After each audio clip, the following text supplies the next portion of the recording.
ज्यादातर लोगों ने शायद कभी ना कभी कोई ऑनलाइन क्विज तो लिया ही होगा जिसमें बताया गया हो कि वो वात, पित्त या कफ हैं। हाँ, बिल्कुल। लेकिन आज हमारे पास जो गाइड है, harmonising the three doshas and Ayurvedic constitution guide, वो कहती है कि ये तो बस मतलब शुरुआत है। बस एक स्टार्टिंग पॉइंट है। हाँ, असल कहानी तो इनके आपसी मेलजोल और उस तनाव में है जो हमारी पैदाइशी बनावट और हमारी आज की हालत के बीच होता है।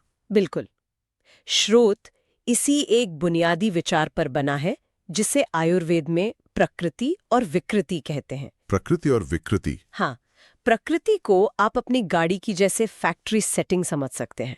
अच्छा। वो बनावट जिसके साथ आप पैदा हुए हैं, और विकृति है आपकी आज की हालत, जो आपके खान पान, मौसम, तनाव, हर चीज से मतलब बिगड़ या सुधर सकती है। तो मतलब सारा खेल इसी बात का है कि अपनी फैक्ट्री सेटिंग यानी प्रकृति को समझें और विकृति यानी आज की गड़बड़ियों को ठीक करके वापस उस सेटिंग के करीब पहुंचें। एकदम। आज की हमारी पड़ताल का मकसद यही है कि हम इन तीन दोषों को सिर्फ लेबल की तरह नहीं, बल्कि ऊर्जा के तीन अलग अलग सिद्धांतों की तरह समझें और देखें कि ये संतुलन का खेल असल में काम कैसे करता है। यही तो सबसे दिलचस्प बात है। ये किसी पर थप्पा लगाना नहीं, बल्कि खुद को समझने का एक नक्शा है। एक रोड मैप। हाँ, एक रोड मैप। और इस नक्शे की शुरुआत होती है 5 महाभूतों से: आकाश, वायु, अग्नि, जल और पृथ्वी। इन्हीं के अलग अलग कॉम्बिनेशन से ये 3 दोष बनते हैं। ठीक है, तो चलिए सबसे पहले और सबसे हल्के कॉम्बिनेशन से शुरू करते हैं। वात, जो आकाश और वायु से बना है, हवा और खाली जगह। सुनते ही लगता है कि यहाँ सब कुछ गति में होगा। और ऐसा ही होता है। वात का मूल सिद्धांत ही है गति, मूवमेंट। हाँ, मूवमेंट। चाहे वो शरीर में खून का बहना हो, सांस का चलना हो या दिमाग में विचारों का दौड़ना हो, हर तरह की मूवमेंट वात के कारण ही है। इसीलिए वात प्रकृति वाले लोग बहुत क्रिएटिव, एनर्जेटिक और तेजी से सीखने वाले होते हैं। उनका दिमाग हमेशा चलता रहता है, वो मल्टीटास्किंग में माहिर होते हैं। लेकिन यहाँ एक बात सोचने वाली है, जिस हवा से रचनात्मकता और ऊर्जा आती है, वही हवा तो तूफान भी ला सकती है। जब ये गति कंट्रोल से बाहर हो जाए तो क्या होता है? बहुत अच्छा सवाल है। यही वात का दूसरा पहलू है। जो चीज उनकी सबसे बड़ी ताकत, वही कमजोरी बन जाती है। हाँ, वही उनकी सबसे बड़ी कमजोरी भी बन सकती है। जब वात का संतुलन बिगड़ता है तो वही गति बेचैनी, चिंता और डर में बदल जाती है। अच्छा। विचार इतने बिखर जाते हैं कि किसी एक चीज पर ध्यान लगाना मुश्किल हो जाता है।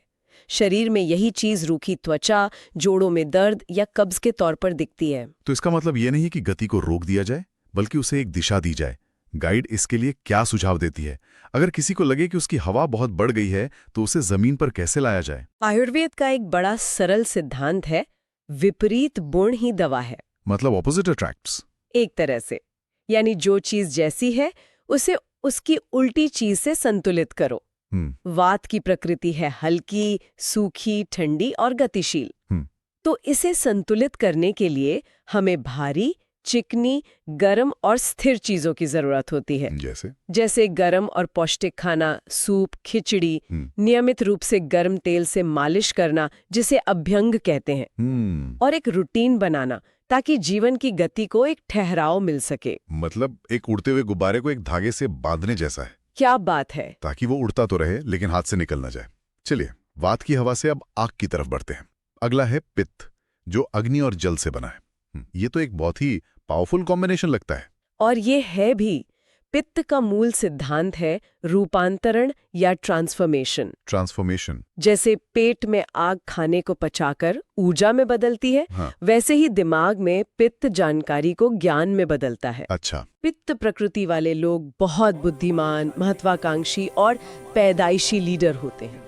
उनकी नज़र बहुत तेज होती है, वो समस्या को तुरंत भांप लेते हैं और उसे हल करने पर फोकस करते हैं।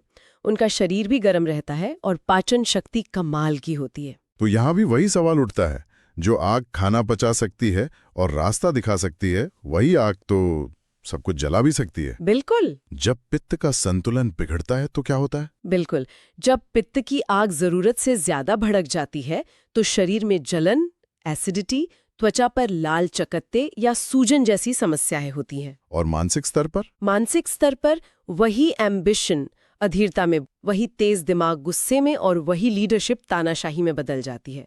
जो आग संतुलन में रहते हुए उनके रिश्तों और करियर को रोशन करती है, वही असंतुलन में आके कह सकते हैं पुल जलाने लगती है। हैंग्री होना यानी भूख लगने पर गुस्सा आना, क्या ये एक बहुत ही पित्त वाला कॉन्सेप्ट है? हाँ, हैंग्री होना पित्त का ट्रेडमार्क लक्षण है। अच्छा। उनकी पाचन अग्नि इतनी तेज होती है कि खाना न मिलने पर वो शरीर के ऊतकों को ही जलाने लगती है, जिससे चिड़चिड़ापन आता है। तो पित्त को संतुलित करने के लिए फिर से वही विपरीत गुणों का सिद्धांत काम आता है ना? हाँ, बिल्कुल।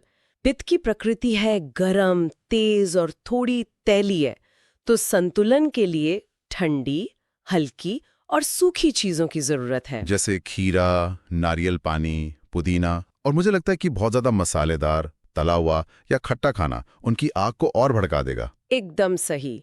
ये आग में घी डालने जैसा है। पित्त वालों को ऐसी गतिविधियां भी फायदा करती हैं जो कॉम्पिटिटिव ना हो, जैसे प्रकृति में घूमना या तैरना, ताकि उनकी तेज ऊर्जा को एक शांत दिशा मिल सके। ठीक है, तो हमने हवा की गति और आग की तीव्रता देख ली, और स्पेक्ट्रम के दूसरे छोर पर चलते हैं, जहां सबसे भारी तत्व पृथ्वी और जल मिलते हैं, यानी कफ। ये तो वात का एकदम उल्टा लगता है भी। कफ का मूल सिद्धांत है संरचना और स्थिरता, स्ट्रक्चर एंड स्टेबिलिटी। बिल्कुल। जैसे पृथ्वी और जल मिलकर मिट्टी बनाते हैं जो हर चीज को आधार देती है, वैसे ही कफ शरीर को ढांचा, मजबूती और चिकनाई देता है। कफ प्रकृति वाले लोग बहुत शांत, स्थिर और धैर्यवान होते हैं। उनका शरीर मजबूत होता है, सहन शक्ति कमाल की होती है और याददाश्त बहुत अच्छी होती है। वो बहुत प्यार करने वाले और भरोसेमंद होते हैं। असल में वो किसी भी परिवार या टीम की नींव होते हैं। लेकिन यहाँ भी एक खतरा है। स्थिर और भरोसेमंद सुनने में तो बहुत अच्छा लगता है, पर क्या ये सुस्त और बदलाव से डरने वाला होने का एक अच्छा तरीका नहीं है? जब ये स्थिरता जरूरत से ज्यादा हो जाए तो क्या होता है? आपने बिल्कुल सही नस पकड़ी है। जब कफ का संतुलन बिगड़ता है तो व्यक्ति उसी मिट्टी में फंस जाता है। अच्छा। वही स्थिरता सुस्ती, आलस और जड़ता में बदल जाती है। शरीर में भारीपन, ज्यादा नींद आना, वजन बढ़ना या सुबह उठने में मुश्किल होना, ये सब बढ़े हुए कफ के लक्षण हैं। और मानसिक रूप से? मानसिक स्तर पर ही लगाव, मोह में और वही शांति उदासीनता में बदल सकती है। तो उन्हें अपनी आरामदायक स्थिति से थोड़ा बाहर धकेलने की जरूरत है। तो जाहिर है संतुलन के लिए वात से बिल्कुल उल्टी चीजें चाहिए होंगी। हाँ, कफ की प्रकृति है भारी, ठंडा, धीमा और चिकना। तो इसे संतुलित करने के लिए हल्की, गरम, तेज और सूखी चीजों की जरूरत होती है। जैसे कि गरम और मसालेदार खाना, शहद, अदरक वाली चाय, सुबह जल्दी उठना और तेज व्यायाम करना, जैसे दौड़ना या डांस करना, नई चीजें आजमाना और अपनी रूटीन को थोड़ा बदलना, ताकि जीवन में एक ताजगी और स्फूर्ति बनी रहे। ये सब बहुत दिलचस्प है, लेकिन सबसे बड़ा सवाल तो यही है कि कोई ये पता कैसे लगाए कि उसकी प्रकृति क्या है। मुझे तो लगता है कि मुझ में तीनों के थोड़े थोड़े गुण हैं। ये तो सबके साथ होता है, जो दिन के अलग अलग समय पर या अलग अलग स्थितियों में सामने आते हैं। और ये बिल्कुल सामान्य है।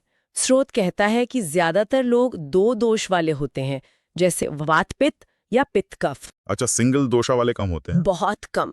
केवल एक दोष की प्रधानता या तीनों का बराबर संतुलन बहुत दुर्लभ होता है। और आपकी आज की हालत यानी विकृति आपकी प्रकृति पर हावी हो सकती है। इसीलिए सबसे जरूरी है लंबे समय के पैटर्न को देखना, न कि पिछले हफ्ते क्या हुआ उसे। तो वो जो ऑनलाइन क्विज होते हैं वो कितने मददगार हैं? गाइड इसके बारे में क्या कहती है? गाइड के अनुसार वो एक अच्छी शुरुआत हो सकते हैं अगर सवाल सही तरीके से पूछे जाएं। ये सिर्फ ये नहीं पूछता कि क्या आपकी त्वचा रूखी है, बल्कि ये पूछता है कि क्या आपकी त्वचा जीवन भर रूखी रही है। अच्छा, लॉन्ग टर्म पैटर्न्स। बिल्कुल। चलिए एक उदाहरण देखते हैं। मान लीजिए 3 लोग एक जरूरी मीटिंग के कारण दोपहर का खाना नहीं खा पाए। ठीक है, एक वात, एक पित्त और एक कफ। हाँ, कुछ घंटों बाद वात प्रकृति वाले का दिमाग काम करना बंद कर देगा। वो बेचैन हो जाएगा और उसका ध्यान पूरी तरह भटक जाएगा। तो प्रकृति वाला व्यक्ति बेहद चिड़चिड़ा और गुस्सैल हो जाएगा, शायद मीटिंग में किसी पर चिल्ला भी पड़े। हैंग्री। बिल्कुल हैंग्री। और कफ प्रकृति वाला, उसे शायद पता भी न चले कि उसने खाना नहीं खाया। उसकी ऊर्जा स्थिर है, उसके पास रिजर्व है। वाह, ये एक ही स्थिति में तीनों दोषों का एक बेहतरीन स्नैपशॉट है। बिल्कुल। तो ये सिर्फ शारीरिक बनावट के बारे में नहीं है, बल्कि तनाव या दबाव में हम कैसे प्रतिक्रिया देते हैं, ये भी हमारी प्रकृति बताता है। बिल्कुल। एक और उदाहरण नींद का है। क्विज में पूछा जा सकता है आपकी नींद कैसी है। वात वाले की नींद हल्की होती है, आसानी से टूट जाती है और वो बहुत अजीब सपने देखते हैं। अच्छा। पित्त वाले गहरी नींद सोते हैं पर शायद कम घंटों के लिए और उन्हें रात में गर्मी बहुत लगती है। और कफ वाले वो 8, 9, 10 घंटे तक घोड़े बेचकर सो सकते हैं और फिर भी सुबह उठकर थका हुआ महसूस कर सकते हैं। तो ये आत्मनिरीक्षण का एक गहरा प्रोसेस है। मतलब हमें अपनी पूरी जिंदगी के पैटर्न को देखना होगा। बिल्कुल। हमारा शरीर कैसा है, हमारी भूख कैसी है, हमारा स्वभाव कैसा है, हम दबाव में क्या करते हैं। हाँ, और एक बार जब आपको अपनी मूल प्रकृति का अंदाजा हो जाए तो आप ये देख सकते हैं कि आपकी आज की विकृति उससे कितनी दूर है। अच्छा, ये कैसे? मान लीजिए किसी की प्रकृति पित्त कफ है, यानी उसमें आग और स्थिरता दोनों है, लेकिन आजकल तनाव के कारण उसकी चिंता बहुत बढ़ गई है, नींद उड़ गई है। ये वात का असंतुलन है, यानी विकृति में वात बढ़ा हुआ है। समझ गया। तो उसे अपनी पित्त कफ प्रकृति को दबाना नहीं है, बल्कि बढ़े हुए वात को शांत करना है। ये एक बहुत जरूरी बात है। मतलब हमारा दोष तय है, लेकिन हम उसे कैसे संतुलित रखते हैं ये हमारे हाथ में है। और स्रोत का अंतिम और शायद सबसे महत्वपूर्ण संदेश यही है, अपनी प्रकृति को अपनाना। हाँ, स्वीकार करना। दूसरों से तुलना करने या ऐसा कुछ बनने की कोशिश करने के बजाय जो आप नहीं हैं, अपनी प्राकृतिक ताकत के साथ काम करें। बिल्कुल। इसका मतलब ये नहीं है कि आप अपनी कमियों के लिए बहाने बनाएं। इसका मतलब है कि आप समझदारी से काम लें। अगर कोई वात प्रधान है तो उसे ये स्वीकार करना होगा कि उसे भागदौड़ की बजाय स्थिरता और रूटीन की जरूरत है। ये उसकी कमजोरी नहीं, उसकी जरूरत है। सही बात है। एक पित्त प्रधान व्यक्ति को अपनी आग को बुझाना नहीं है, बल्कि उसे सही दिशा देनी है ताकि वो दुनिया को रोशन करे, जलाए नहीं। और एक कफ प्रधान व्यक्ति को अपनी स्थिरता को एक लंगर की तरह इस्तेमाल करना है, न कि एक ऐसी चट्टान की तरह जो उसे आगे बढ़ने से रोके। तो आज हमने आयुर्वेद के 3 दोषों वात, पित्त और कफ की दुनिया की एक गहरी पड़ताल की। हमने समझा कि ये सिर्फ शारीरिक प्रकार नहीं, बल्कि ऊर्जा के सिद्धांत हैं जो 5 तत्वों से बने हैं। बिल्कुल। और सबसे बड़ी बात, हमने प्रकृति और विकृति के बीच के उस संतुलन को समझा जो अच्छे स्वास्थ्य की कुंजी है। और इसका सार यही है कि ये ज्ञान खुद को बेहतर ढंग से समझने और अपने स्वास्थ्य की बागडोर अपने हाथों में लेने का एक जरिया है। ये हमें बताता है कि एक नियम सब पर लागू वाला फॉर्मूला काम नहीं करता। सही है। जो चीज एक व्यक्ति के लिए अमृत है वो दूसरे के लिए जहर हो सकती है। इस चर्चा के बाद एक विचार सोचने के लिए छोड़ जाते हैं।